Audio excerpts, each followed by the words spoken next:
15। लेकिन इसके पहले चंद महत्वपूर्ण बातें आज के इस वेबिनार के बारे में। दोस्तों, यह वेबिनार एक टेलीविजन प्रसारण की तरह है जिसमें आप सभी मुझे देख और सुन सकते हैं, लेकिन मैं आपको देख नहीं सकता।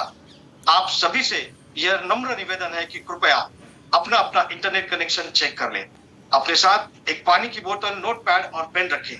और एक जरूरी सूचना, दोस्तों, चैट बॉक्स में दी गई लिंक के ऊपर जाकर आपका फीडबैक हमारे साथ शेयर करना ना भूलिएगा। तो चलिए आगे बढ़ते हैं हमारे एमसीएल के प्रोजेक्ट्स वीडियो के साथ।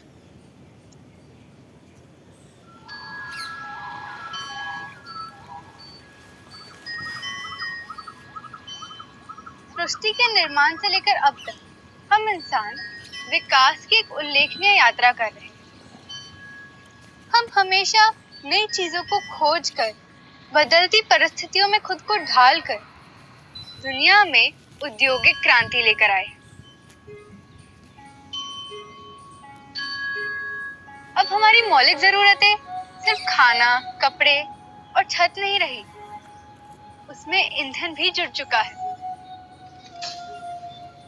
और इस ईंधन की जरूरत को पूरा करने के लिए भारत करोड़ों रुपए खर्च करके दूसरे देशों से एलपीजी आयात करता है, जबकि यही आयात की हुई एलपीजी गैस दुनिया में धमाके और आग जैसी घटनाओं का सबसे बड़ा कारण है। जान का धोखा मानकर भी जरूरतमंद जब एलपीजी खरीदने निकलता है तो एलपीजी के दाम आसमान छू रहे होते हैं। भारत में लगभग 43% घरों में खाना बनाने के लिए साफ ईंधन भी नहीं मिलता और इस आंकड़े में 75% घर गांव और छोटे शहर के हैं। इसलिए जरूरतमंद प्रकृति का सहारा लेते हैं, लकड़ी का इस्तेमाल ईंधन के रूप में करते हैं। पर लकड़ी का इस्तेमाल करके खाना बनाने वाली हमारी माँ और बहन उस लकड़ी के हानिकारक धुएं का शिकार बन जाती है। उन्हें आंखों में खिंचाव, श्वसन समस्याएं, दमा और फेफड़ों के संक्रमण जैसी बीमारियों का सामना करना पड़ता है। हमारी माँ ने भी इन सारी परेशानियों का डट के सामना किया है और इन बीमारियों से लड़ते देखना हमारे लिए भी बहुत मुश्किल था।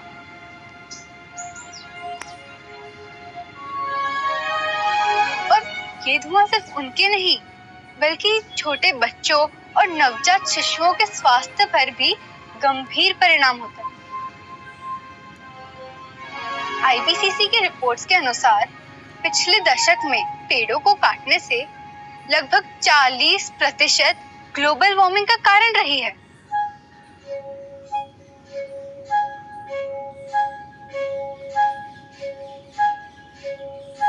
पर्यावरण और मानवीय जीवन का ये बुरा हाल हम देख नहीं सके, इसलिए हमने पर्यावरण को बचाने के लिए नैसर्गिक तरीके से एक नया मानवीय आविष्कार बनाया है, एम कुकिंग सिस्टम।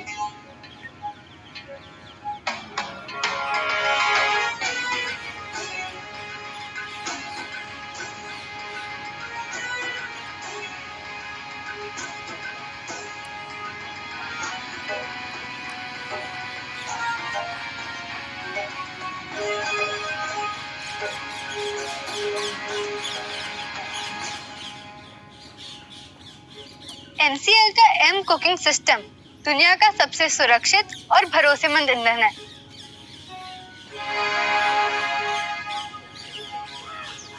ये नेपियर घास से बनता है। नेपियर घास को काट कर नैसर्गिक तरीके से सुखाने के बाद इसे एक नया आकार दिया जाता है।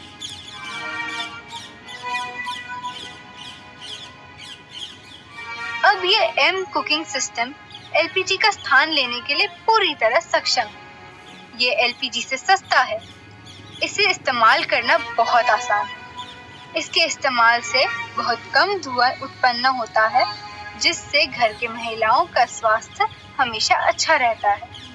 इसमें सल्फर वायु नहीं होती, इसलिए इसके इस्तेमाल से पर्यावरण को कोई हानि नहीं पहुंचती। इसकी खेती से गांव के किसानों को पैसे और युवाओं को रोजगार के नए अवसर मिलते हैं।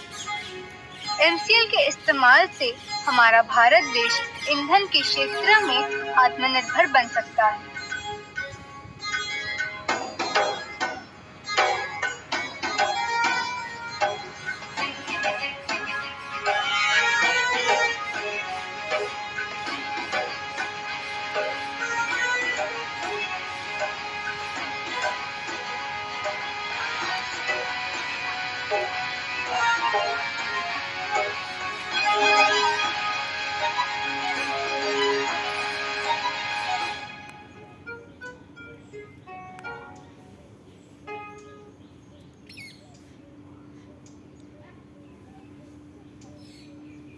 दोस्तों, अब मैं MCL विजन, मिशन और कोर वैल्यूज पढ़ूंगा। आप सभी से यह निवेदन है कि आप इसे मेरे साथ दोहराएं, जिसके लिए आप सभी के सामने एक स्क्रीन शेयर की जाएगी। तो चलिए पढ़ते हैं। MCL के लिए शपथ। मैं Mangesh Shelar Mira clean fuels limited का सदस्य हूं और अपने पूरे होशोहवास में हमारे संगठन के मिशन और विजन को हासिल करने में इसे सफलता दिलाने की शपथ लेता हूं। मैं MCL के प्रत्येक सदस्य के साथ अपने परिवार के सदस्य की तरह व्यवहार करूंगा और MCL में कभी भी किसी भी सदस्य के साथ उसकी जाति, धर्म, नस्ल, लिंग, संप्रदाय, बोली, शैली, मत और सामाजिक, आर्थिक तथा सांस्कृतिक अक्षमता के आधार पर भेदभाव नहीं करूंगा। मैं संगठन के मिशन को हासिल करने के लिए कड़ी मेहनत करूंगा और अपने संगठन को समृद्ध बनाऊंगा। मैं वादा करता हूं कि संगठन की संस्कृति की रक्षा करने के लिए सभी कर्तव्यों एवं जिम्मेदारियों को पूरी अखंडता, योग्यता और समर्पण के साथ पूरा करूंगा। मैं हमेशा MCL के प्रमुख मूल्यों, नीति संहिता और आचार संहिता का पालन करूंगा और उसके खिलाफ किसी भी तरह के गलत आचरण के लिए हर कार्रवाई के लिए तैयार रहूंगा। मैं न्यायोचित आदेशों का पूरी ईमानदारी के साथ पालन करने और काम में किसी भी तरह की चुनौती का सामना करने के लिए तैयार रहने का वादा करता हूं। MCL विजन 2030 तक भारत को ईंधन के क्षेत्र में आत्मनिर्भर बनाना। लक्ष्य MCL एक ऐसी मूल्य श्रृंखला विकसित करने के लिए प्रतिबद्ध है जो ऊर्जा, पर्यावरण और आम लोगों को सशक्त बनाने के लिए समर्पित है। बुनियादी मूल्य नवाचार। कुछ नया करना है तो पुराने तौर तरीकों से काम करना बंद करें। पर्यावरणवाद। अगर पर्यावरणवाद के हित में सोचना कोई सिद्धांत है तो इससे बेहतर सिद्धांत दूसरा नहीं हो सकता। देशभक्ति। यह केवल भावना की बात नहीं बल्कि अपने देशवासियों की सेवा करने की योग्यता की बात है। नैतिक आचार संहिता। निष्ठा। हम अपने व्यवसायों में निष्पक्ष, ईमानदार, पारदर्शी रहेंगे और हम केवल सही काम करेंगे, भले ही कोई भी आसपास न हो। जिम्मेदारी। हमें जो काम सौंपा गया है उसके लिए हम 100% उत्तरदायी होंगे। साथ ही हम अपने ग्राहक, कर्मचारी, सदस्य, पूर्तिकार और समुदाय सहित सभी हितधारकों के प्रति उत्तरदायी होंगे। अनुराग। हम हर कार्य को मन लगाकर पूरे ध्यान के साथ करेंगे ताकि हमारे उत्पादन, हमारे नवीनीकरण, हमारे परिचालन और व्यवसाय के काम में सबसे ऊंचा मानदंड और गुणवत्ता का पालन हो सके। आदर।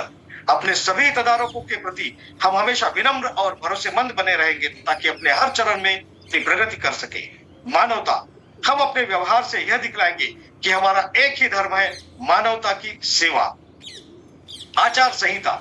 हमारे MCL के मिशन को हासिल करने के लिए MCL से जुड़े हर व्यक्ति को आजीवन इस आचार संहिता का पालन और प्रचार करना चाहिए। गोपनीयता अनुरक्षण। MCL आपको बहुमूल्य जानकारी सिखाती है और बांटती है। उस गोपनीय जानकारियों को अपने परिवार के सदस्यों और करीबी दोस्तों सहित किसी भी व्यक्ति को नहीं बताना चाहिए। आपको जो डिजाइन, ड्राइंग और दस्तावेज बताए और दिए गए हैं उन्हें किसी भी व्यक्ति के साथ बांटने के लिए ईमेल न करें और न ही इसकी फोटो न करें। जितनी जल्दी हो सके घमंड करना छोड़ दें। हमेशा शांत, विनम्र और सभ्य बने रहें। आलोचना, बुराई और परिवाद करना बंद कर दें। MCL समुदाय में किसी भी व्यक्ति के बारे में बुरी बात न करें। MCL के हितधारकों के बीच हर तरह के आर्थिक व्यवहार को लेकर हमेशा पारदर्शी बने रहें। याद रखें कि हमेशा धनराशि आपके द्वारा किए गए कष्ट की प्रतिफल होगी। किसी भी प्रकार के प्रतिस्पर्धी कारोबार, MLM, धर्म या राजनीति को बढ़ावा देने वाली बातों की हमारे समुदाय में बिल्कुल भी अनुमति नहीं है। समयनिष्ठा सफलता की कुंजी है। MCL समुदाय द्वारा बुलाई गई हर बैठक के लिए सभी को समय पर उपस्थित रहना चाहिए। ज्येष्ठ और वरिष्ठ जनों के लिए आज्ञाकारी रहे। समुदाय के साथी सदस्यों, कनिष्ठों और महिलाओं की सुरक्षा करें। आपके साथ हर व्यक्ति को सुरक्षित महसूस होना चाहिए। वास्तविक और निष्ठावान प्रशंसा करें। हमेशा अपने आसपास के लोगों को उनके सकारात्मक गुणों की अन्वेषणा के माध्यम से प्रेरित करें और उन गुणों के बारे में सार्वजनिक रूप से प्रचार करें। समुदाय के साथी सदस्यों पर नजर रखें। यदि आपको कोई सदस्य नियमों का उल्लंघन करता हुआ नजर आता है तो कृपया इसे लिखित रूप से प्रशासन की जानकारी में लाने से न हिचकिचाएं। उल्लंघन करने वालों को सख्ती से दंडित, निलंबित, निष्कासित किया जाएगा। तो चलिए दोस्तों, अब हम आगे बढ़ते हैं हमारे आज के सुविचार यानी कि आज के हमारे थॉट ऑफ द डे की ओर। आज का हमारा थॉट ऑफ द डे है, do not wait to strike till the iron is hot, but make it hot by striking. जी हाँ दोस्तों, लोहे के गर्म होने तक प्रहार करने का इंतजार न कीजिएगा, बल्कि उस पर प्रहार करके ही लोहे को गर्म कीजिए। दोस्तों, ठीक इसी तरह दो प्रकार के लोग दुनिया में होते हैं। एक जो सही मौके का इंतजार करते हैं और दूसरे जो प्राप्त परिस्थिति में हर मुमकिन कोशिश करते हैं, बार बार कोशिश करते हैं और नए अवसर ढूंढ लेते हैं। दोस्तों, शायद इसीलिए कहते हैं कि कोशिश करने वाले की हार नहीं होती और वही सच्चे हीरो भी कहलाए जाते हैं जो दूसरों के लिए प्रेरणा बनते हैं। तो चलिए मिलते हैं ऐसे ही एक प्रेरणादायी व्यक्तिमत्व से जो करते नहीं किसी मौके का इंतजार, जो करते हैं कोशिशें बार बार। Executive director of MCL miss Prachi Dhole. Thank you Mangesh sir. नमस्कार, एमसीएल परिवार में एक बार फिर से मैं सबका स्वागत करती हूँ और चलिए हम बढ़ते हैं आज के वेबिनार सेशन की ओर। हमें पता है कि हमेशा भारत देश उसकी कला, उसकी संस्कृति, उसकी डिफरेंट शैली, इसके लिए पूरे दुनिया में फेमस था और वो आज नहीं, आज के कई सालों पहले हम इसी सब चीजों के लिए फेमस थे। उसमें से ये एक महत्वपूर्ण कला अगर हम देखते हैं तो वो है मिट्टी से बने हुए बर्तन, शिल्प, ये डिफरेंट काइंड ऑफ थिंग्स हम मिट्टी से बनाने के लिए पूरे दुनिया में सबसे पहले हमने ये खोजा था और आज भी पूरे दुनिया में भारत देश इस शैली के लिए फेमस थे, जिसको हम टेराकोटा बोलते हैं। टेराकोटा से डिफरेंट बर्तन बनाते हैं, ये सब चीजें। आज भी जब अपना इंडस वैली सिविलाइजेशन है, मोहनजोदारो है, यहाँ पे जब उत्खनन हुआ तो उत्खनन में से ये बहुत सारे शिल्प ऐसे निकले जो कि 100% मिट्टी से ही बने थे और वो आज तक जैसे के वैसे ही थे। आज की जो कहानी है वो ऐसे ही एक हीरो की है, लेकिन वो एक एक्स्ट्राऑर्डिनरी हीरो है। वो एक एक्स्ट्राऑर्डिनरी हीरो क्यों है ये मैं आपको आज बताऊंगी, जिनका नाम है वीके मुन्नुस्वामी और वो पुडुचेरी में से एक सिंपल हैमलेट, एक छोटा सा जो पाड़ा रहता है उसमें बिलोंग करते हैं। इनकी जो कहानी है वो कहानी इस तरीके से है कि स्कूलिंग में तो ये गए लेकिन ज्यादा स्कूल सीख नहीं पाए, इनकी ज्यादा इच्छा नहीं थी, बिकॉज इनके पूरे जनरेशन में सिर्फ और सिर्फ एक ही काम था, वो है टेराकोटा से 100% टेराकोटा से डिफरेंट तरीके से शिल्प बनाना। लेकिन ये जो थे ये एक्स्ट्राऑर्डिनरी इसलिए थे बिकॉज इनको इस शिल्प में कुछ ऐसा काम करना था जो आज तक किसी ने नहीं किया। इन्होंने उस पे मेहनत की, रिसर्च की, प्रैक्टिस की और इस तरीके से आके आज उनके नाम पे जो रिकॉर्ड है वो दुनिया में किसी भी नाम के नहीं। नंबर 1, इनको अपने काम के लिए पद्मश्री भी मिल चुका है। इनके जो शिल्प है वो इंटरनेशनल लेवल के डिफरेंट म्यूजियम में, यानी यूरोप के सभी, यूनाइटेड किंगडम, ऐसे सभी म्यूजियम में इनके जो शिल्प है वो बनाए रखे। इनके इसमें रिकॉर्ड है कि 30 सेकंड में इन्होंने एक गणपति की मूर्ति बनाई, वो इनका इंटरनेशनल रिकॉर्ड है। इसके बाद में यूनेस्को ने इनके जो शिल्प है इनको एक सर्टिफिकेशन दिया है जिसके वजह से ये हेरिटेज माना जाता है। 17.5 फीट ऊंचा इन्होंने एक जो हॉर्स है उसका शिल्प बनाया जो तक आज तक मिट्टी में किसी ने ही भी नहीं बनाया। जैसे कि आप देख सकते हैं हमारा जो इंस्पिरेशन है एपीजे सर, इनका भी इन्होंने एक सबसे बड़ा जो आज तक शिल्प है वो भी इन्होंने बनाया है। ऐसे इंसान को जब ये पूछा जाता है कि आप क्या सोचते हो कि एक ऑर्डिनरी इंसान और एक्स्ट्राऑर्डिनरी इंसान में आपको क्या फर्क दिखता है, तो इनका यही मानना है, इनका यही बोलना है कि एक एक्स्ट्राऑर्डिनरी पर्सन के सामने हमेशा एक लक्ष्य रहता है, एक उद्देश्य रहता है और जब तक वो अपने लक्ष्य और उद्देश्य को कंप्लीट नहीं करता है वो नहीं रुकता है। और जब इनको पूछा गया कि आपका ये लक्ष्य क्या है तो उन्होंने ये बोला कि भारत की जितनी भी हैंडीक्राफ्ट्स है, जितनी भी कला है, मैं ये चाहता हूँ कि मेरे नेक्स्ट जनरेशन हर एक गांव में, हर एक विलेज में वो पहुंचे, ताकि मैं रहने या ना रहूं, लेकिन हमारा हैंडीक्राफ्ट, हमारी कला हमेशा आगे चलनी चाहिए। तो चलिए अभी बुलाते हैं ऐसे इंसान को कि जो फेमस ही अपने लक्ष्य के लिए है।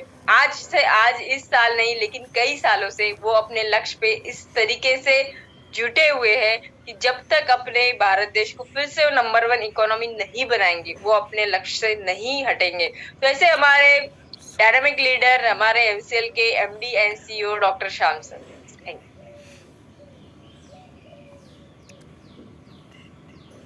Thank you madam. दोस्तों नमस्कार, मैं डॉक्टर श्याम गुलो फिर से एक बार आपका इस ट्रेनिंग सेशन में स्वागत करता हूं।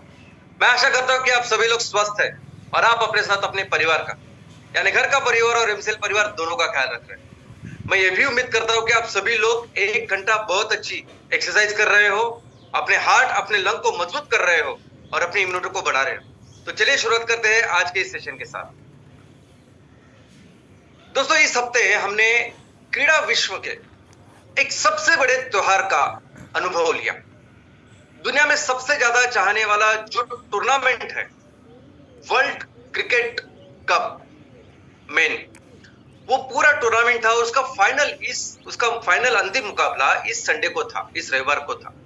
और इस पूरे टूर्नामेंट में भारतीय संघ ने, भारतीय टीम ने बहुत ही शानदार ऐसे प्रदर्शन किया।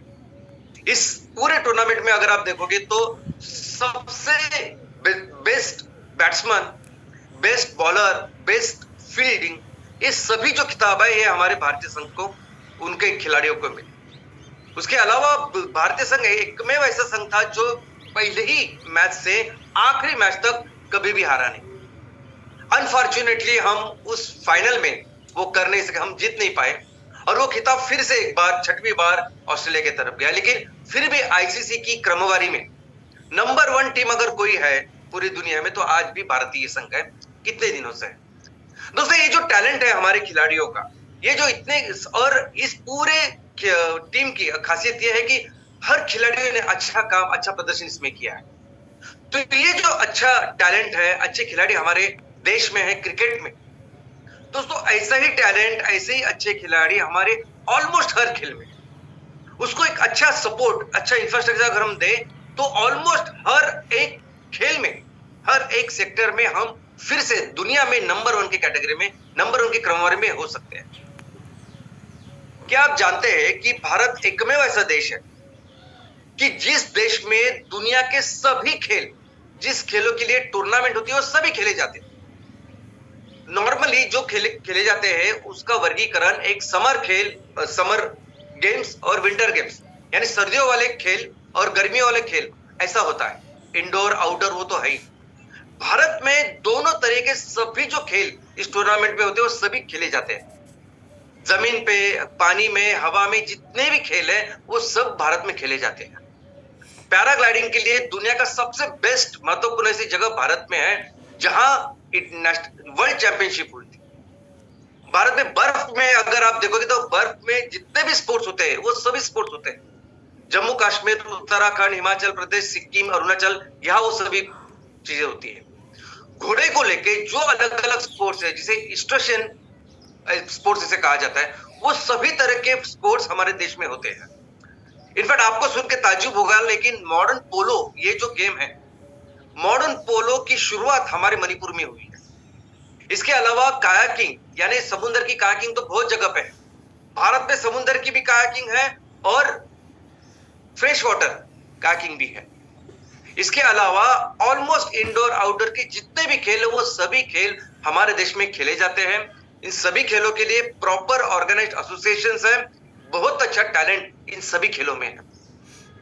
लेकिन इसके साथ कुछ ऐसे खेल है कि शायद उसके टूर्नामेंट दुनिया, भारत के बाहर नहीं होती, लेकिन बहुत ही पॉपुलर ऐसे खेल हर राज्य में, हर डिस्ट्रिक्ट में खेले जाते हैं। उसमें से पहला है कैरम और लूडो। कैरम ऐसा है कि ऑलमोस्ट हर जिले में खेला जाता है देश के। हर राज्य के लेवल पे उसकी राज्य स्तरीय एक कंपटीशन टूर्नामेंट होती है, राष्ट्र स्तरीय टूर्नामेंट होती है। लूडो को तो हम महाभारत के दिनों से जानते हैं, वो भी काफी पॉपुलर हमारे देश में भी है। खो खो भी अगेन एक वेरी पॉपुलर, बहुत ही दिनों से, बहुत ही सालों से हम इसको खेलते आ रहे हैं। खो खो एक ऐसा लोकप्रिय खेल है कि जो ऑलमोस्ट हर राज्य में, हर डिस्ट्रिक्ट में, जिले में इसकी ऑर्गेनाइजेशन है, इसमें लोग बच्चे खेलते हैं और एक अच्छा टैलेंट इस खेल में भी। इसके अलावा कुछ ऐसे खेल है कि जिसके शायद टूर्नामेंट नहीं होते, लेकिन जो खेल है कि जो खेल देख के हम अपना बचपन हम याद करते हैं। और कोई ऐसा एक्सेप्शन नहीं होगा कि जिसने कभी भी स्कूल के दिनों में ये खेल नहीं खेले। जैसे लगोरी है, जैसे काचा है, जैसे गिल्ली डंडा है, काइट है। ये ऐसे खेल है कि जो हमारे शारीरिक मानसिक स्वास्थ्य को हमेशा अच्छा करते हैं, अच्छा रखते हैं। इसके अलावा कुछ खेल ऐसे हैं कि जो हम अपने पालतू जानवर है उनके साथ खेलते हैं, और ये भी एक स्पेशलिटी है भारत की। यानी बुलोक कार्ट की रेस, बैलगाड़ी की रेस से लेके जलीकट्टू और कई सारे ऐसे खेल हैं जो हम खेलते हैं। लेकिन दोस्तों, आप कोई भी खेल खेलें, आप वो खेल कितना अच्छा खेलते हैं, आप उसमें आपकी कितनी प्रवीणता, विशेषता है, ये दिखाने का जो मंच होता है वो होता है प्रतियोगिता, वो होता है कंपटीशन। कंपटीशन डिसाइड करता है कि आप कौन से खेल में कितने माहिर हो, कितने बेहतर हो। दुनिया में जितने भी खेल है, उस हर खेल के लिए अलग अलग कंपटीशन है। जैसा हमने देखा इस हफ्ते क्रिकेट के लिए अपना खुद का एक विश्व कप है, मेन के लिए है, फीमेल के लिए है। वैसे ही हर खेल के लिए एक विश्व कप है या चैंपियनशिप, वर्ल्ड चैंपियनशिप है। और कुछ ऐसी प्रतियोगिता है, कुछ ऐसे टूर्नामेंट है जो बहुत फेमस है, जैसे फीफा है फुटबॉल का, या ग्रैंड स्लैम है लॉन टेनिस के लिए, बैडमिंटन के लिए, सब कुछ। लेकिन हर खेलों के लिए अलग अलग जो वर्ल्ड चैंपियनशिप है वो एक जगह, या लोकली यूरोपियन एशियन जो गेम्स होते हैं उसमें चैंपियनशिप होती है, वो सब एक तरफ। इन सबसे बेहतर टूर्नामेंट अगर कोई है, अगर उस टूर्नामेंट में अगर आपने मेडल लिया, उस टूर्नामेंट में अगर आपने अच्छा काम किया, तो बाकी के सभी मेडल जिसके ऊपर फीके हो जाते हैं वो है ओलंपिक। ओलंपिक गेम एक ऐसे गेम है, एक ऐसी स्पर्धा है कि जिस स्पर्धा में ऑलमोस्ट सभी देश हिस्सा लेते हैं, और सभी देशों की कोशिश होती है, मेहनत होती है कि हम इस ओलंपिक में ज्यादा से ज्यादा जो मेडल्स है वो प्राप्त कर ले।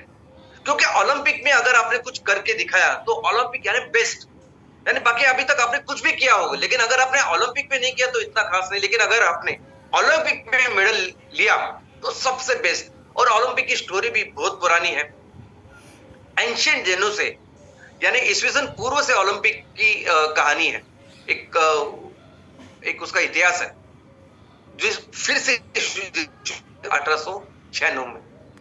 दोस्तों, तो ओलंपिक की अपना एक रिस्पेक्ट है, एक बहुत इंपॉर्टेंट ऐसा महत्व पूरी दुनिया में।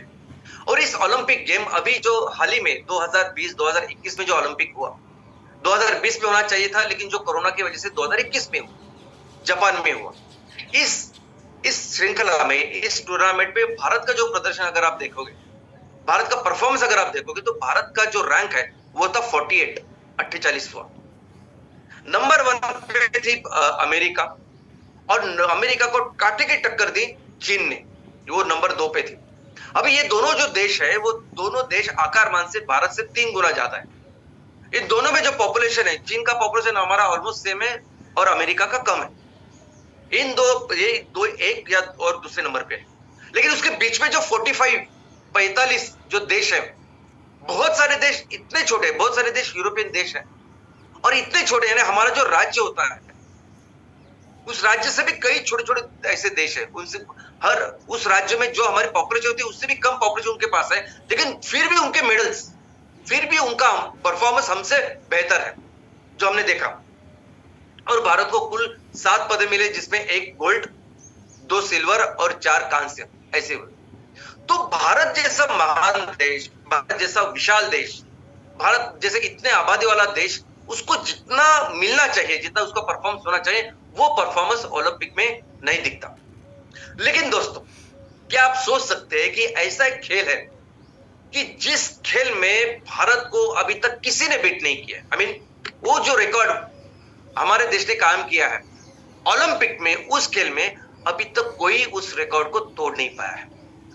दोस्तों, ऐसा खेल जिस खेल में हमने अभी तक 8 गोल्ड प्राप्त किए हैं, ऐसा खेल कि जिस खेल में हमने लगातार 6 बार, यानी 6 जो ओलंपिक थे, 6 बार ओलंपिक में हमेशा गोल्ड ही लिए, लगातार लिए है। बाद में गैप हुआ और बाद में 2, ऐसे टोटल गोल्ड 8 बार हमने उस खेल में लिए।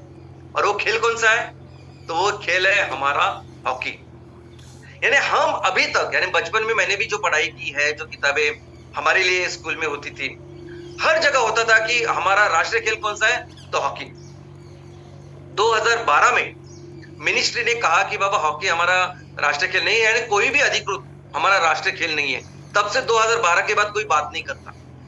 लेकिन हमारे आजादी के बाद तब तक 2012 तक हम हमेशा मानते थे कि हॉकी हमारा राष्ट्रीय खेल है। क्यों? क्योंकि हॉकी में हम है ही इतने जबरदस्त, आप सोच नहीं सकते ऐसे रिकॉर्ड भारत ने हॉकी में बनाए। Can you imagine? देखो अभी इस बार भारतीय संघ ने बहुत अच्छा प्रदर्शन किया। हमने देखा कि भारतीय संघ एक भी मैच, एक भी मुकाबला वो हारा नहीं था, फाइनल में सिर्फ हारा। इन्होंने क्या किया होगा? आप हम सोच भी नहीं सकते। इनफैक्ट आपको अगर इंस्पायरिंग किसी के लिए स्टोरी लिखनी है, फिल्म की स्क्रिप्ट लिखनी है, तभी भी आप ऐसी स्क्रिप्ट नहीं लिख सकते, ऐसी स्टोरी नहीं लिख सकते। ऐसा काम भारतीय मुकाबले ने, भारतीय संघ ने किया है। 2 बार ओलंपिक के इन्होंने मेडल जीता, जिस मेडल में वो कभी भी हारे नहीं। फर्स्ट मैच से लेके आखिरी मैच तक वो कभी भी हारे नहीं, उनको गोल्ड मिला ऑफ कोर्स। लेकिन कैन यू इमेजिन, उन सभी मैचेस में, उन सभी मुकाबलों में सामने वाले टीम ने एक भी गोल नहीं किया। आप समझ रहे हैं? यानी 10-11 मुकाबला आप करते हो, आप खेलते हो, सामने वाला एक भी गोल नहीं कर पाता। यानी आपके 2 है उसका 1 है, या आपके 5 है उसका 1 है, आपके 10 है उसका 1 है, ऐसा भी नहीं। सभी टीमों ने मिलके भारत के खिलाफ एक ही भी गोल नहीं किया। जीतने की तो बात ही नहीं है। ऐसे 2 बार हुआ, 1 बार नहीं। ये कभी भी किसी ने सोचा भी नहीं था, और कभी भी कोई रिकॉर्ड करेगा ही नहीं ऐसा। इसके बाद सबसे हाईएस्ट मार्जिन से अगर कोई मैच हुई, कोई मुकाबला हुआ और भारत जीता, वो जो स्कोर था वो था 24 भारत ने 24 गोल किए एक मैच में, और सामने वाले अमेरिका ने सिर्फ 1 गोल किया, जबकि अमेरिका बहुत ही स्ट्रांग माना जाता था। और वो रिकॉर्ड भी अभी बरकरार है, कोई भी अभी तक उसको ब्रेक नहीं कर पाया। कैन यू इमेजिन कि हमने एक ऐसा रिकॉर्ड किया फाइनल में। देखो फाइनल में जब 2 टीमें आती है ना, तो दोनों टीमें बराबर की होती है। दोनों टीमें कई सारे टीमों को हरा के वहां तक पहुंचती है। तो हमेशा फाइनल का जो मुकाबला होता है ना, वो टफ होता है। इतने सारे गोल्स फाइनल में नहीं बनते।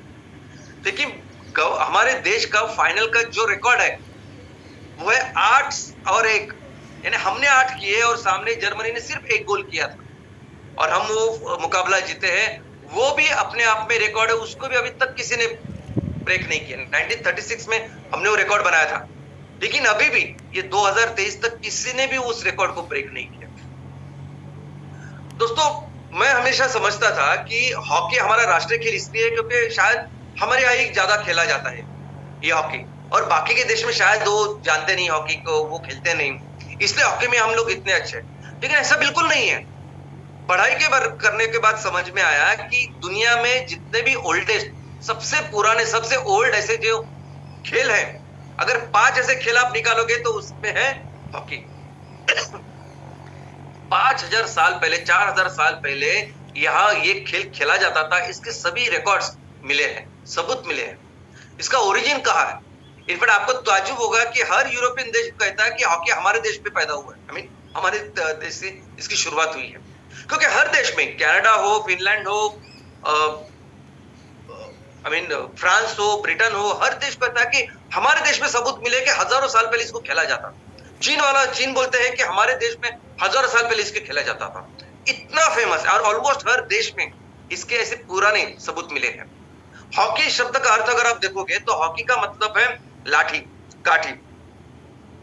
वो काठी जो हम लोग जो गाय भैंस या बकरियां चराने के लिए जिसका इस्तेमाल करते हैं ना, वो काठी। ऐसी काठी को वहां फ्रांस में बोलते हैं हॉकी। तो वो कर्व यानी थोड़ी सी टेढ़ी उस लकड़ी के साथ या काठी के साथ खेल खेलना, उसको कहते हैं हॉकी। इस तरह से उसकी शुरुआत हुई और अर्थ है, और हजारों सालों से इसको खेला जा रहा है। और दोस्तों, ये खेल जो है ये इतना लोकप्रिय है या इतने लोग उसको पसंद करते हैं, इतना पुराना उसका इतिहास है, ये किससे समझ में आता है कि उस खेल के कितने अलग अलग प्रकार हैं, कितने अलग अलग तरीके से वो खेला जाता है। आप देखिए, नंबर 1 है बैंडी, हॉकी ऑन आइस, यानी इसमें जो पूरा मैदान होता है ना वो बर्फ का मैदान होता है, बर्फ के ऊपर एक हॉकी खेली जाती है और वैसे ही शूज वो पहनते हैं। बैंडी प्रॉपर इंटरनेशनल गेम है। ये जो बैंडी है उसके प्रॉपर इंटरनेशनल वर्ल्ड चैंपियनशिप होते हैं, मेन के वुमेन के, जैसे हमारे आईसीसी है क्रिकेट इंटरनेशनल, ये वैसे ही इंटरनेशनल लेवल पे इसका एक फेडरेशन है जो इसका आयोजन करते हैं। पूरा फुल फ्लेज ऐसा ही स्पोर्ट है पूरी दुनिया में जिसका नाम है बैंडी।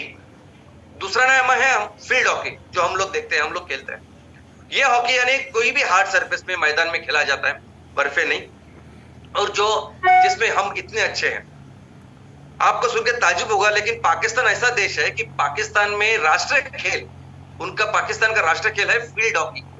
और जैसा मैंने कहा कि हमारे देश में भी 2012 तक सब लोग, अगर कोई भी राष्ट्रीय खेल पूछता तो वो तब बताता कि हमारा राष्ट्रीय खेल है ये फील्ड हॉकी।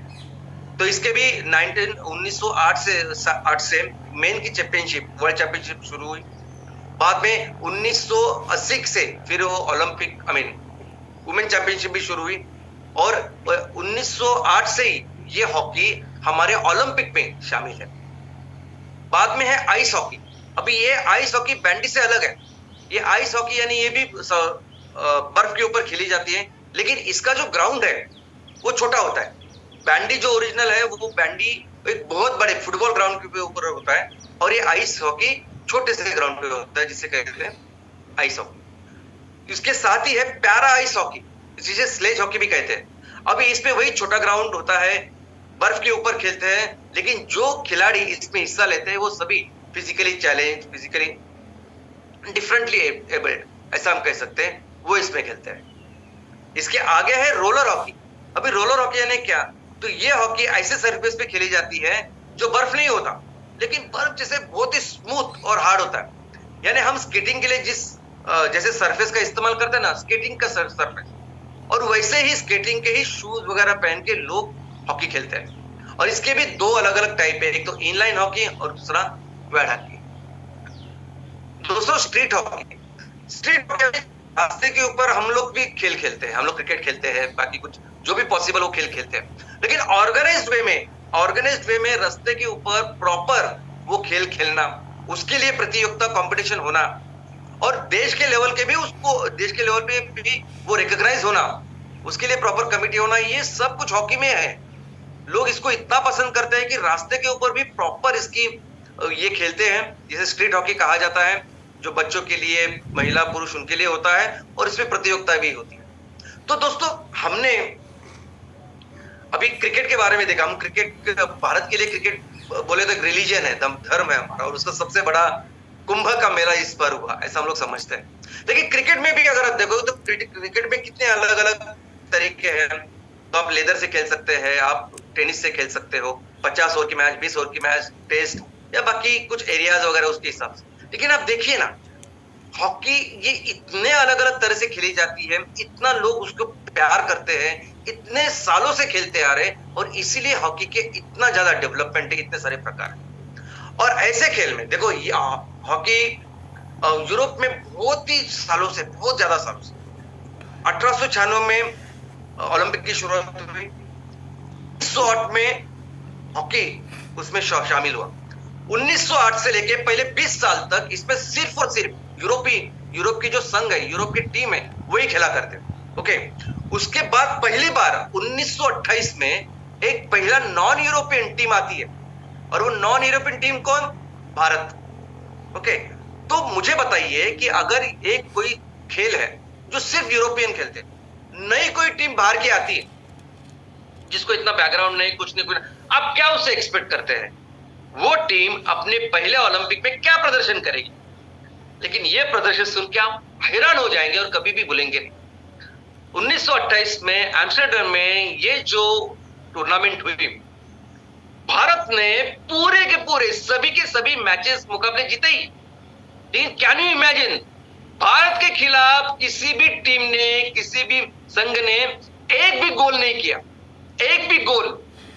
ये था भारत 1928 में, ये हमने करके दिखाया, जो कोई सोच भी नहीं सकता था। उसके बाद 4 साल के बाद फिर से ओलंपिक हुआ यूएसए में, लॉस एंजलिस में, उसमें भी गोल्ड मेडल हमने हॉकी में जीता। उसके बाद 4 साल के बाद फिर से जर्मनी में 1936 में ओलंपिक हुआ, उसमें भी हमने गोल्ड मेडल जीता इस हॉकी के लिए। बाद में 1940 में ओलंपिक हुआ नहीं, 1944 में ओलंपिक हुआ नहीं। ये 2 साल, ये 8 साल में ओलंपिक हुआ नहीं क्योंकि विश्व युद्ध चल रहा था। और उसके बाद जो ओलंपिक हुआ वो कब हुआ? 1948 में, 1948 में। अभी 1948 में, यानी भारत 1947 में आजाद हुआ था, एक ही साल के भीतर ये ओलंपिक था।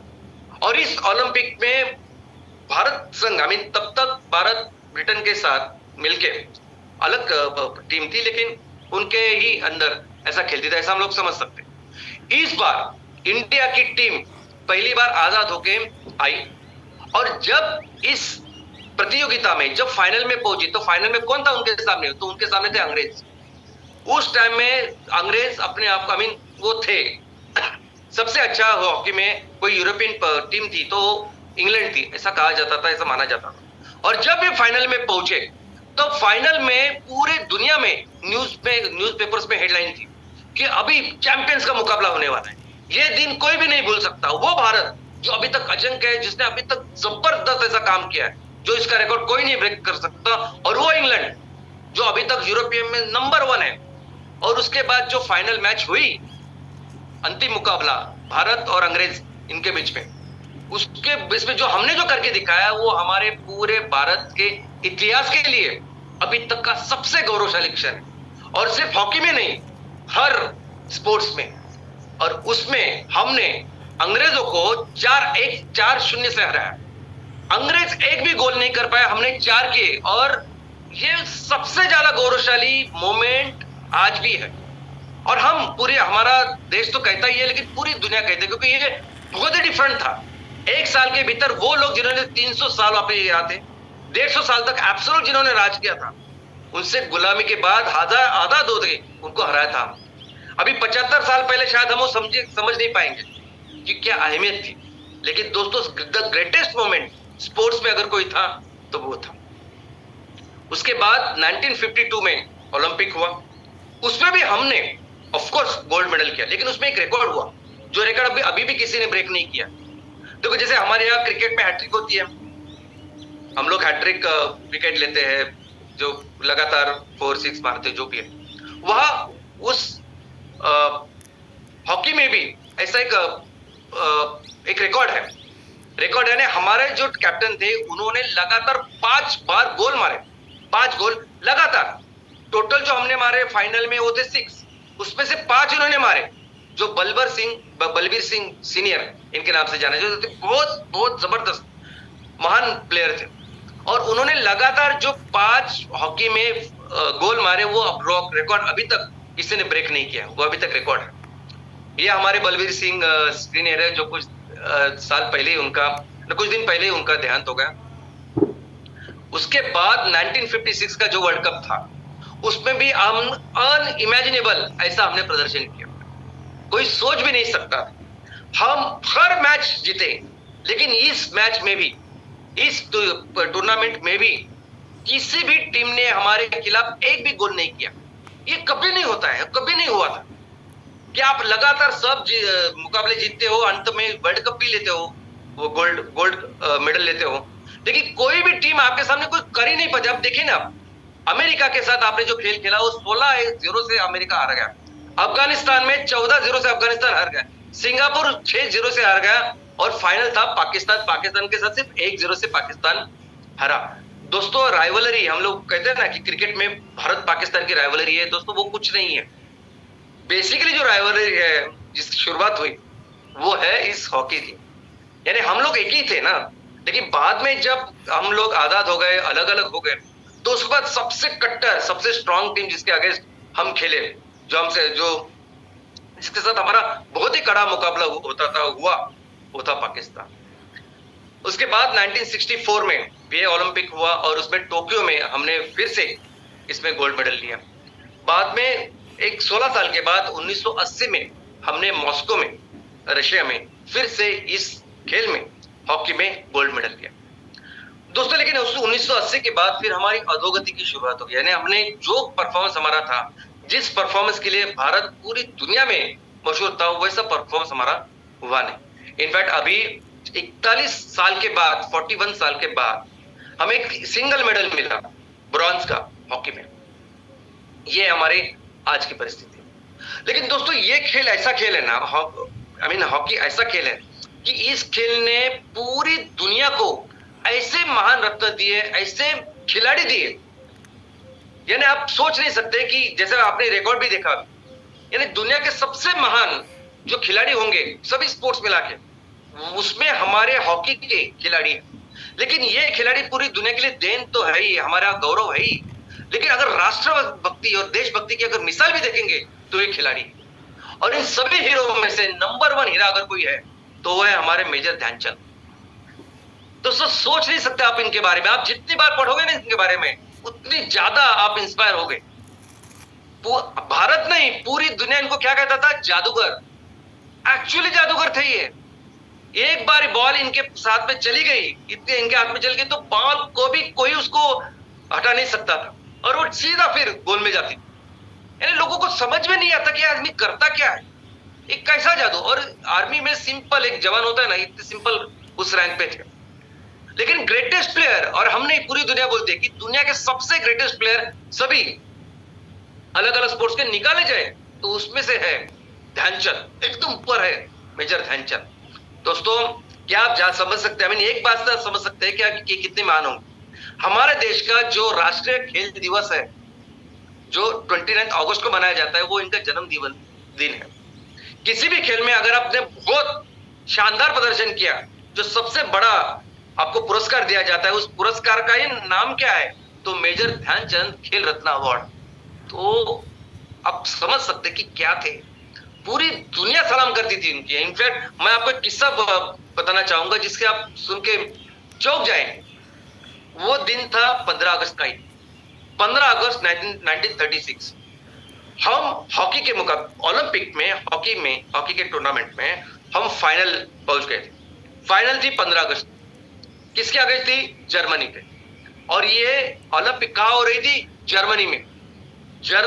जर्मनी के अगस्त हमारा फाइनल था और उसे देखने के लिए खुद दुनिया का सबसे बड़ा तानाशाह हिटलर, एडोल्फ हिटलर, वो आने वाले थे। यानी एक दिन पहले तो पूरा भारतीय संघ, पूरे खिलाड़ी टेंशन में थे, चिंतित थे कि अभी क्या होगा, ये आदमी ऐसा कि इसके सामने हम कैसे जीत सकते हैं, अगर हम लोग जीतते क्या करेगा ये आदमी। तो बहुत टेंशन में थे, सब चिंतित थे, पूरे दुनिया में ये हेडलाइन थी कि अभी क्या होगा और ये कैसे उसको रिएक्ट करेगा हिटलर। और लेकिन हमने क्या किया, हम जीते, ऐसे रिकॉर्ड मार्जिन से जीते, ऐसे रिकॉर्ड मार्जिन से कि वो सोच नहीं सकता। जैसे मैंने कहा कि अभी तक रिकॉर्ड है 8-1 से फाइनल के मुकाबले भी कोई जीता नहीं। और ये एडोल्फ हिटलर के सामने, उसके ही देश में, उसके ही मैदान में जाके भारतीय संघ ने ये कामगिरी की। उसके बाद क्या हुआ? उसके बाद यह आदमी इतना इंप्रेस हुआ क्योंकि ये जो खेलते, ये जो गोल थे उसमें से 4 गोल मेजर ध्यानचंद ने किए थे। और वो ऐसा था कि उसको देख के पता चलता था कि ये जादूगर है। ये बहुत ही ज्यादा इंप्रेस हुआ। वो खेलने के वो सब जीतने के बाद इन्होंने उनको सबको टीम को सैल्यूट तो किया, लेकिन उन्होंने सबके सामने इनको पूछा, मेजर ध्यानचंद को, उसको बोला कि आप जबरदस्त हो, आप हमारे जर्मनी में आ जाओ, मैं आपको जर्मनी की सिटीजनशिप दिलाता हूँ, अब मेरे आर्मी में शामिल हो जाइए, मैं आपको आर्मी में बहुत ऊंचा बड़ा ऐसा रैंक देता हूँ। अभी एडोल्फ हिटलर आपको ऐसा बोल रहे यानी, और आजू बाजू सब सैन्य सब उसके लोग हैं और सबको पता है कि अगर उसको ना बोलने की हिम्मत किसी की भी नहीं। इन्होंने क्या किया होगा? इन्होंने आंखें बंद करके एडोल्फ हिटलर इनको कहा कि सर, मैं अपने देश के साथ गद्दारी नहीं कर सकती। आंखें इसलिए बंद की थी क्योंकि उनको पता नहीं था कि आगे क्या होने वाला है। हो सकता था कि आगे 1 सेकंड में उनकी जान चली थी, हिटलर निकलता गोली और उनको दागता, मारता, ऐसे भी होता, इसलिए आंखें बंद की थी। आप सोच सकते हैं क्या राष्ट्रभक्ति, क्या देशभक्ति थी उनकी। ऐसा उन्होंने जवाब दिया। और हिटलर ने क्या किया? हिटलर ग्रेट, उनको लगा कि क्या राष्ट्र है, क्या देश है ये, और कैसे देशभक्ति और कैसे लोगों को ये तैयार करता है। तो उन्होंने हमारे राष्ट्र को, हमारे देशभक्ति को, मेजर ध्यानचंद की इस देशभक्ति को सलाम किया। तो ऐसे थे, ऐसे महान लोग हमारे इस खेल ने, इस हॉकी ने तैयार किए। लेकिन और एक पर्सन है सर, दोस्तों की, जिनका नाम मुझे लेना ही पड़ेगा। और ये इतने ग्रेट है कि आप इनके बारे में पढ़िए तो आपको पता चलेगा। जिनका नाम है जयपाल सिंह मुंडा। एक आदिवासी लड़का, आदिवासी गांव से, यानी आज का जो झारखंड है, पहले वो बंगाल प्रोविंस या बिहार में था एक्चुअली। तो उस झारखंड, उस आदिवासी गांव से एक लड़का पढ़ने में बहुत तेज, उसमें वो तब की जाएंगे, अंग्रेजों का राज था, तो अंग्रेज उस टाइम के जो अंग्रेज के मिशनरीज थे, पढ़ाने वाले, वो टीचर्स वगैरह, उन्होंने उसकी पढ़ाई के लिए उसको ब्रिटेन भेजा। वहां ये लड़का जाता है, ऑक्सफोर्ड यूनिवर्सिटी में जाके वो बहुत अच्छी पढ़ाई करता है। वहां जाके पहली बार हॉकी सीखता है, लेकिन इतनी अच्छी हॉकी खेलता है कि पूरे इंग्लैंड में, ब्रिटेन में उसका नाम हो जाता है। पूरे ब्रिटेन में वो बोलते, बहुत नाम हो जाता है कि the best person playing hockey. और इसलिए वो ऑक्सफोर्ड यूनिवर्सिटी उनको ब्लू करके एक किताब है वो देती है। और उसके बाद पढ़ाई के बाद ये आईसीएस की तैयारी करती है। आईसीएस यानी वही तैयारी जो इंडियन सिविल सर्विस, जो आज एग्जाम होती है ना, कि जिससे आईएएस आईपीएस बनते हैं, वो सब ये उसकी पढ़ाई कर रहे थे। और तभी 1928 में हमारी जो टीम है, वो टीम पहली बार ओलंपिक में हॉकी खेलने वाली थी। पहली बार उनको एडमिशन मिली थी। और उस पूरे टीम के captain of course Jaipal sir थे। तो जयपाल सर, उनकी नियुक्ति हो गई, वो वहां जाने वाले थे, लेकिन उनको परमिशन नहीं मिली। लेकिन फिर भी वो विदाउट परमिशन वो वहां गए। और ये वो जयपाल सर है कि जिनकी वजह से 1928 में वो चमत्कार हुआ। और जो मैंने कहा ना, पहली बार नॉन यूरोपियन टीम आती है, सभी मुकाबले तो जीतती है, लेकिन उनके खिलाफ कोई भी एक गोल भी नहीं कर सकता, सिर्फ और सिर्फ इनकी वजह से। ये इतने महान थे। और बाद में जब ये हुआ, उसके बाद ब्रिटेन, ये आईसीएस की भी परीक्षा पास हुई, वो वहां आईएएस भी बने, लेकिन वो कैंसिल किया इन्होंने, ब्रिटेन गवर्नमेंट। और क्यों किया आपके सामने रिजल्ट की वजह से। उन्होंने कहा आपको फिर से वो एग्जाम देनी पड़ी। तो उन्होंने सब कुछ छोड़ दिया, छोड़ छाड़ के वो अपने देश में आ गए। और बाकी की जिंदगी उन्होंने पूरी अपने आदिवासियों के लिए काम किया। आज तक आदिवासियों के लिए, उनके न्याय के लिए, उनके काम के लिए इतना डेडिकेटेड, पैशनेट इतना नेता अभी तक हुआ नहीं। और पूरी जिंदगी उन्होंने उनके लिए काम किया। उनको जोहार मारंग गोमा करके बुलाया जाता था। तो ये महान जयपाल सिंह थे। तो दोस्तों देखो, हमारे देश में हर स्पोर्ट में ऐसा टैलेंट है, हर स्पोर्ट में। बहुत सारे लोगों के बारे में तो हम जानते ही नहीं, और हर जगह पे है, हर अलग अलग खेल में। हम तो क्रिकेट और बाकी दो चीज हमें याद है, लेकिन ऐसा नहीं है, हर चीज में है। अभी जो मुझे ज्ञात है उसमें से भी एक कविता राउत करके एक लड़की, ये लड़की नासिक में एक एकदम ट्राइबल आदिवासी गांव में पैदा हुई, और 11 किलोमीटर चलती थी वो सिर्फ स्कूल के लिए। हर दिन स्कूल के लिए 11 किलोमीटर उसका जाना आना होता था। उसके बाद पानी के लिए वो नंगे पैर वो जाती थी पानी लाने के लिए, आने। लेकिन बाद में वो उसका जो टैलेंट था रनिंग में, कॉमनवेल्थ में पहला वैयक्तिक जो मेडल मिला, ये इसको मिला। अभी तक उनका जो 10 किलोमीटर का रिकॉर्ड है, हाफ मैराथन का जो रिकॉर्ड है, वो अभी तक बरकरार है। किसी ने ये कह रहे हैं हमारे नेशनल रिकॉर्ड। और इतना ही नहीं, बहुत सारे लोगों को हम इसलिए जानते हैं क्योंकि उनके ऊपर मूवी बनी है। हम जानते हैं कि ये खिलाड़ी इतना महान हुआ, वो कैसे अलग अलग कठिन परिस्थितियों से नहीं गुजरा। हम जानते हैं मिल्खा सिंह को, संदीप सिंह को, इन लोगों ने कितनी कठिन परिस्थिति में ये सब किया, क्योंकि उनके ऊपर मूवी बनी है। हम जानते हैं मेरी कॉम को, हम जानते हैं एमएस धोनी को, कि इनके ऊपर मूवी बनी है। लेकिन ऐसे कई सारे लोग हैं दोस्तों, कई सारे ऐसे महान, ऐसे टैलेंटेड, ऐसे डेडिकेटेड है, अरे एक्सट्रीमली टैलेंटेड, कि जो हर खेल में अपने देश का नाम रोशन कर सकते हैं। जरूरत क्या है? जरूरत है एक सपोर्ट सिस्टम की, जरूरत है इंफ्रास्ट्रक्चर की, उनका टैलेंट डेवलप करने के लिए जो बेसिक चीजें चाहिए उसकी। और क्या होता है देखो, उनको वो बेसिक चीजें नहीं मिलती, और थोड़े दिन के बाद फिर उनको वो फैमिली की जिम्मेदारी आती, बेसिक प्रॉब्लम आते हैं उनके सामने। यानी वो जैसे देखो, परिवार का पेट पालना कितना बेसिक है, और अगर वो भी नहीं हो रहा तो वो कैसे खेल के ऊपर ध्यान देंगे। और ऐसे कई सारे एग्जाम्पल आपको दिखेंगे, आपको अपने तहसील में, अपने जिले में, अपने राज्य में आपको दिखाएंगे। अभी ये लड़की Rashmita Patra international football player थी, और आज अपना घर चलाने के लिए पान की दुकान पे वो पान बेचती है। ये कमल कुमार है, बॉक्सिंग पे राज्य के चैंपियन थे, नेशनल खेलना चाहते थे, लेकिन आप बिलीव नहीं करेंगे आज वो कचरा उठाने का जो काम होता है म्युनिसिपैलिटी, उसमें काम कर रहा है। सीता साहू 15 साल की उम्र में इस बच्ची ने ओलंपिक में 2 ब्रॉन्ज मेडल भारत के लिए लाए। अभी उसके बाद उसका करियर कितना अच्छा होना चाहिए था, क्योंकि उसने बचपन में किया हो, लेकिन आज की तारीख में वो गोलगप्पे और समोसा तैयार करके बेच रहे, क्योंकि चाहिए ना। दोस्तों कितना जरूरी है आर्थिक विकास। पिछली बार हमने देखा कि अगर कोई भी त्योहार अच्छी तरह से करना हो तो जरूरी है पैसे, तभी जाके हम ईद, हम दिवाली उसको मना सकते हैं अच्छी तरह से। लेकिन अगर हम खेल की भी बात करते हैं ना, तो बहुत जरूरी है आर्थिक विकास, बहुत जरूरी है पैसे।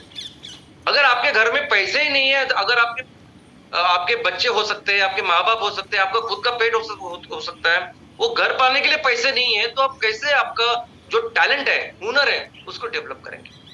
तो बहुत जरूरी है, हमारे खेल के विकास के लिए भी बहुत जरूरी है आर्थिक विकास, और इसलिए हमारा रोल बहुत ही महत्वपूर्ण है। एमसीएल का रोल दोस्तों, हमारा एक ही फोकस है, आर्थिक विकास उस क्षेत्र का, हमारे तहसील का, हमारे गांव का, शहर का, क्योंकि बहुत बहुत पहला आता है कोई भी अगर आप डेवलप करें तो, क्योंकि हमें इन बच्चों को, इन टैलेंट को, इन हुनर को एक सपोर्ट सिस्टम अगर तैयार करना है, इंफ्रास्ट्रक्चर तैयार करना है, तो इसके लिए पैसे चाहिए, इसके लिए पैसे चाहिए, और उनके लिए बहुत अच्छा एक करियर भी चाहिए। ये लोग सिर्फ अपने हुनर के ऊपर काम करें, ये लोग सिर्फ अपने हुनर के ऊपर काम करें, टैलेंट के ऊपर काम करें, उनके ऊपर डेवलप करें, हम करेंगे ना। हम बिजनेस करेंगे, तालुका का जितना डेवलप है उतना करेंगे। 5T मिशन के ऊपर जब काम करेंगे, हर घर को एक अच्छी इनकम, सस्टेनेबल इनकम मिलनी चाहिए, उसके ऊपर काम करेंगे, तो ये भी सब लोग सिर्फ और सिर्फ अपने इस खेल के ऊपर, टैलेंट के ऊपर काम करेंगे। और हमारा जो संकल्प है कि हमें 20% CSR, जितनी भी मेहनत करेंगे, जितना भी बिजनेस करेंगे, और जो भी प्रॉफिट निकलेगा, बचेगा, उस प्रॉफिट में से 20% हम सामाजिक चीजों के ऊपर खर्च करें, एजुकेशन हो, मेडिकल फैसिलिटी हो। और उतना ही महत्वपूर्ण है हम सब के लिए, एमसीएल के लिए। एमसीएल ने संकल्प किया है कि उसी पैसे से हम हर तहसील में एक तालुका स्पोर्ट्स कॉम्प्लेक्स की शुरुआत करेंगे। वो तालुका स्पोर्ट्स कॉम्प्लेक्स जो राज्य स्तरीय स्पोर्ट्स कॉम्प्लेक्स होता है ना, क्रीड़ा संकुल, राज्य का क्रीड़ा संकुल होता है, उतना ही अच्छा होना चाहिए। 10 एकड़ जमीन चाहिए, 15 एकड़ जमीन चाहिए, उसके लिए कितने पैसे लगते हैं, जो भी चीजें लगती है। और हमारे तहसील को जो जरूरत है ना, वो जरूरत है कि हर जगह क्रिकेट और फुटबॉल का ही ग्राउंड हम बनाए। जो जरूरत है हमारे बच्चों को, हमारे वहां के जो स्पोर्ट ज्यादा मशहूर है, लोग ज्यादा खेलते हैं, उसके लिए वो बना सकते हैं, उसको मेंटेन करने का।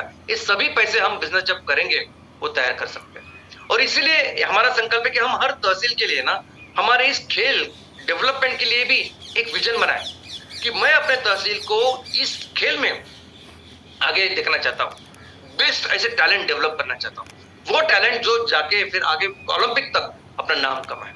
ऐसा विजन रखना, और वैसे विजन रख के उसको पूरा करना, ऐसा संकल्प हमें करना होगा। और दोस्तों ऐसा अगर हमने किया तो बहुत महान प्लेयर है, वो महान प्लेयर है जैसा आपने देखा कि पहली बार हमने क्या किया हॉकी में जाके, हर खेल में कर सकते हैं। आज भी क्रिकेट में जिस दर पे हम लोग हैं, हर खेल में हो सकते हैं। इतने महान, इतना टैलेंट हमारे देश में, हमारे भारतीयों में कूट के भरा हुआ। तो करते हैं हर क्षेत्र में अपने देश को, अपने हर खेल में अपने देश को अव्वल बनाते हैं, मैक्सिमम ओलंपिक गोल्ड हम लोग लाते हैं, और मिलके हम अपने देश को फिर से दुनिया का सबसे महान देश बनाते हैं। जय हिंद, जय एमसीएल।